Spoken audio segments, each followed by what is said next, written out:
ایمان کس کو آپ کہتے ہیں؟ چار چیزیں یاد رکھ لیں، چار۔ ایمان، سب سے پہلے دین، پھر ایمان، پھر اسلام، یہ ہو گئی تین۔ جب ہم یہ تین چیزیں لے لیتے ہیں اس میں دو چیزیں ایڈ ہو جاتی ہیں، اللہ اور اللہ کا رسول۔ اب یہ کتنی ہو گئیں؟ صحیح بخاری مسلم میں متفق علیہ حدیث ہے، اور اس کا آغاز بڑا عجیب ہوتا۔ جس آیہ مبارکہ کا میں نے آپ کو ترجمہ سماعت کے لیے پیش کیا ہے، اب ذرا سماعت کیجیے۔ ایک شخص آیا، زمانہ ہے حیات نبوی کا،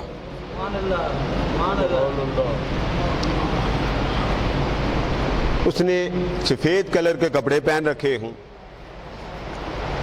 گھوڑے پہ سوار ہے۔ جب گھوڑے پہ کوئی سوار ہوتا ہے اور ڈسٹ کے علاقے، مٹی کے علاقے سے گزرے تو لا محالہ اوپر مٹی پڑ جاتی۔ بسوں میں آپ جاتے ہیں، شیشے کھلے ہوتے، اچھے خاصے کپڑوں کا مرونہ بن جاتا۔ اس نے گھوڑا باندھا، گھوڑا باندھ کر اندر آیا۔ روایات کئی ہیں، میں اس کو ملا کے سنا رہا ہوں۔ صحابہ کرام بیٹھے، اس نے اجازت مانگی، آقا اجازت ہے میں آپ کے قریب آ جاؤں؟ فرمایا اجازت ہے۔ اجازت ایک بار ہی ہوتی ہے نا؟ آپ کسی کو کہتے سر اجازت ہے، وہ کہتے جی سر اجازت، آپ چلے جائیں۔ اس نے پھر اجازت مانگی، اجازت ہے میں قریب آ جاؤں؟ تو آقا کریم نے اس کو دوبارہ اجازت دی، اجازت ہے۔ اب روایت کے الفاظ یہ ہیں کہ جب اس نے دوسری بار اجازت مانگی تو اتنا قریب تھا کہ حضور علیہ السلام کے گھٹنوں سے اپنے ہاتھ لگا سکتا تھا۔ اب گھٹنے اور بندے کا کتنا فاصلہ رہ جاتا۔ وہ دوسری بار آ کے اس نے کہا اجازت ہے اور قریب ہو جاؤں؟ ہاتھ لگانے تک وہ پہنچ چکا۔ فرمایا اجازت ہے۔ اب یہاں جا کے روایات مل جاتی۔ اس نے ایک روایت یہ ہے کہ وہ بیٹھا جیسے آپ لوگ اتحیات میں بیٹھتے ہیں ایسے۔ اب آپ خود اندازہ کریں، اتحیات میں وہ بیٹھا ہے، اجنبی، گھوڑے سے اترا ہے، سفید لباس ہے، کوئی بھی نہیں جانتا، اور اجازت کتنی بار مانگی؟ 3 بار مانگ کر آقا دو جہاں کے گھٹنے مقدسہ کے قریب آ کر، ایک روایت یہ ہے اس نے اپنا ہاتھ اپنے گھٹنے پہ رکھا اور جیسے اتحیات میں بیٹھتے ویسے بیٹھا، اور دوسری روایت یہ ہے اس نے اپنا ہاتھ حضور کے گھٹنوں پہ رکھا۔ جیسے ہمارے ہاں سراپا ادب کے لیے سلام نہیں لیتے، ہم گھٹنے کو چھو کے چوم لیتے۔ وہ بیٹھ گیا، اس نے سوال کیے۔ اس نے سب سے پہلے سوال کیا آقا مجھے اجازت ہے کہ میں آپ سے سوال کروں؟ فرمایا اجازت۔ اس نے پوچھا جی کہ مجھے یہ بتائیں کہ ایمان کس کو کہتے ہیں، اسلام کس کو کہتے ہیں، احسان کس کو کہتے ہیں؟ یہ 3 چیزیں اس نے الگ الگ کر کے پوچھی۔ عرض کی آقا میرا پہلا سوال یہ ہے مل اسلام، اسلام کیا ہے؟ سبحان اللہ۔ پھر اس نے دوسرا سوال کیا ایمان کیا ہے؟ مل ایمان۔ تو اس نے کہا حضور میرے ایک سوال یہ ہے کہ آپ مجھے یہ فرمائیں کہ مل ایمان، ایمان کس شے کا نام؟ آپ کہتے ہیں نا یہ فلاں ہے، یہ ایمان لانا چاہتا۔ ایمان ہمیشہ پہلی سیڑھی ہوتی ہے۔ اس نے پوچھا ایمان کیا؟ سب اسے دیکھ رہے ہیں، اجنبی ہے۔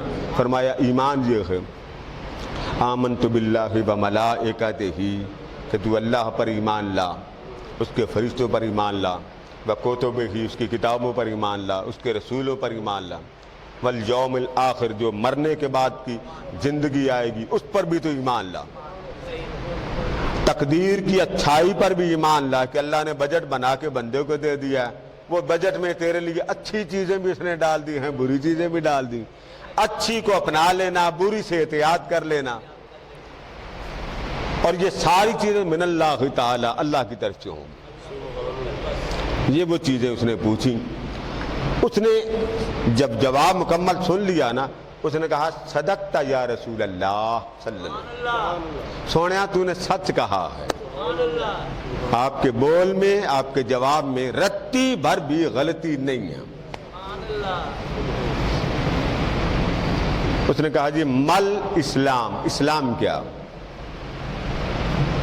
اب ایمان یہ ہے کہ من میں اس ذات پر یقین رکھنا، اللہ پر، رسولوں پر، نبیوں پر، کتابوں پر، اور جو آخرت کے بعد جو ہوگا، تقدیر کے بجٹ پر، اچھا ہے یا برا، یہ سب کچھ میرے مالک کی طرف سے آئے گا۔ یہ ہے ایمان۔ ایمان کا تعلق دل سے ہے، ایمان الگ شے ہے، یہ بات یاد رکھیں۔ ایمان حقیقت ہے، الگ شے ہے۔ اگر ایمان اور اسلام ایک ہوتا تو وہ شخص کبھی دو سوال کو جواب ایک ہی لیتا، الگ الگ نہ لیتا۔ اس نے پوچھا مل اسلام، آقا بتائیے اسلام کیا؟ پہلا سوال اس نے کیا کیا؟ ایمان کیا؟ اب دوسرا سوال کر رہا ہے اسلام کیا؟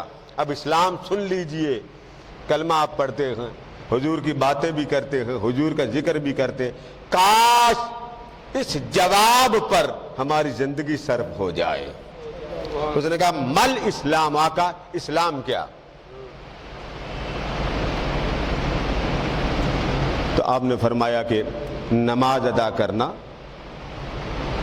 روزے اس کی ادائیگی کرنا، اقام الصلاۃ و ایتاء الزکوٰۃ، زکوٰۃ کی ادائیگی کرنا، مال جو مالک نے دیا اس میں سے اس کی مخلوق کو دینا، ہر وقت اس کی یاد رکھنا، نماز ہے، روزے رکھنا، حج کرنا، یہ احکامات، کیونکہ پریکٹیکل کو اسلام کہتے ہیں۔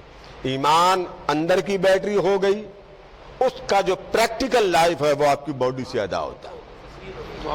اسلام کا سوال کا جواب سن کر اس نے کہا صدقت یا رسول اللہ، سونا یہ بھی جواب صحیح ہے۔ صحابہ فرماتے ہیں ہم حیران ہوتے تھے کہ سوال بھی خود کرتا ہے اور سوال کی تصدیق و تائید درستگی بھی کرتا ہے کہ سونا تیرا جواب غلط نہیں ہے، سچ۔ اس حدیث کے راوی حضرت عمر فاروق رضی اللہ تعالیٰ عنہ بڑے مجمع میں، کیونکہ یہ پھر اپنا واقعہ پہ بیان کرتے۔ تیسرا سوال اس نے یہ کیا کہ حضور ایمان بھی معلوم ہو گیا، اسلام بھی معلوم ہو گیا، مل احسان، مجھے یہ بتائیں عمدگی، اعلیٰ ترین، بلند ترین احسان کیا ہے؟ اب آپ سارے مسلمان ہیں کہ نہیں؟ بولیے ذرا اونچا اونچا، نہیں انشاءاللہ کیوں، مسلمان ہیں، پکا بولیں۔ آپ سب کون ہیں؟ مسلمان۔ کس کی عبادت کرتے ہیں؟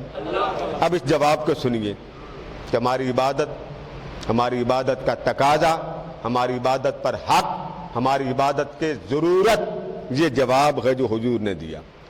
جب اس نے تیسرا سوال کیا نا تو آقا نے فرمایا اگر اعلیٰ پوچھتا ہے نا، بلند و بالا پوچھتا ہے، اور اتنا بلند پوچھتا ہے کہ اس کے اوپر کچھ نہیں، تو فرمایا سن لو، انت عبد اللہ، تو اس کی عبادت یوں کر، یہ نہیں فرمایا نماز پڑھنا، یہ جملہ ذرا غور کیجئے گا۔ عبادت اس لفظ کا بڑا وسیع معنی، یہ بات یاد رکھیں، عبادت نماز کو نہیں کہتے۔ آپ چل رہے ہیں، حج کر رہے ہیں، عبادت ہے، چل رہے ہیں عبادت۔ آقا فرماتے ہیں النظر الی والدی، ماں اور باپ کا چہرہ تکنا عبادت، کیا ہے؟ عبادت۔ مسلم شریف میں اپنے مومن بھائی کو صرف تک لینا، کیا کر لینا؟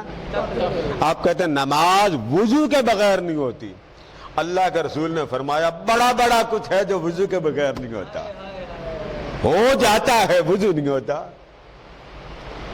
ان میں سے ایک ماں اور باپ کا چہرہ تکنا عبادت۔ کوئی ہے وضو کی شرط، غسل کی شرط؟ صبح اٹھو اپنی ماں کا چہرہ تک لو، اپنے باپ کا چہرہ تک لو کہ یہ وہ ہے جنہوں نے مجھے منگتا نہیں بنایا، خوددار بنایا۔ عمر گزر جاتی ہے، ماں باپ کا احسان نہیں آپ دیکھ سکتے۔ پھر فرمایا النظر الی جدار الکعبہ، فرمایا اگر کوئی کچھ نہیں جانتا، عبادت دعا ہی نہیں آتی، تک نہیں آتا، حج پہ چلا گیا، عمرے پہ چلا گیا، کیا کروں، کیا مانگوں؟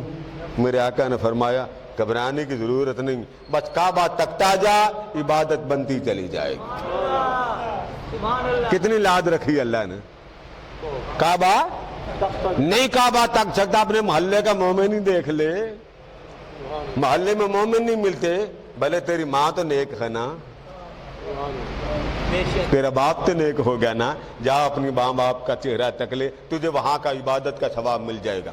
حضرت ابو سعید خدری رضی اللہ تعالیٰ فرماتے ہیں ایک شخص آیا، حدیث چل رہی ہے، میں اس میں ضمناً ایک حدیث ڈال رہا ہوں۔ اس نے کہا حضور مجھے اجازت ہے میں جہاد پہ جاؤں۔ اجازت کس کی مانگ رہا ہے؟ جہاد کی۔ ہماری مر جاتے جہاد جہاد، ذرا اس حدیث سے اپنے فیصلے کو متعین کر لیں کیا کرنا چاہیے۔